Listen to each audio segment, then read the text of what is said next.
Agroecology is a subfield of sustainability science, and I like to think about it as a transformative alternative to the current industrial agricultural model.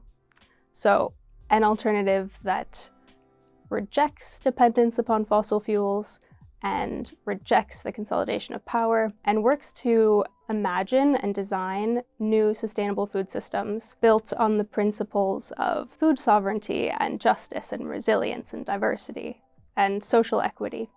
Historically, agroecology as a discipline has really focused on rural agroecosystems, but currently there are more people than ever living in cities, and so in the last few years this new subfield of agroecology has emerged called urban agroecology, and so that's where my research fits in.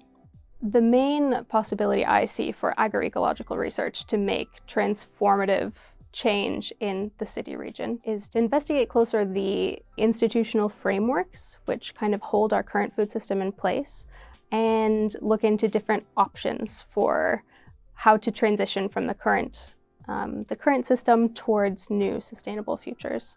As a kid, I grew up kind of gardening in my mom's garden and in my grandma's garden, and so, putting my hands in the soil, it's always been a part of my life. I grew up in cities, and so it's always been a topic that's quite close to my heart. And once I started learning more about agroecology and the transformative potential of redesigning our food systems with these certain principles in mind, I realized that, okay, yeah, this is exactly what I want to be working on. So I've spoken with lots of gardeners in Helsinki and Vantaa and even in my hometown of Seattle, and some people garden for the food itself. Some do it to introduce their children into, how a seed can become a broccoli or basil.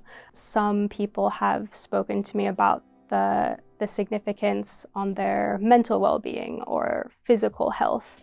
I think especially during the last year and a half, during the pandemic, when lots of people have turned to the outdoors, to different urban green spaces to kind of, maintain certain social connections. Allotments have been really important for that. So I think they're really valuable spaces for lots of people with a lot of benefits, not only social and health benefits for people, but also as, ecological corridors for biodiversity and kind of these hotspots for ecosystem services as well in the city.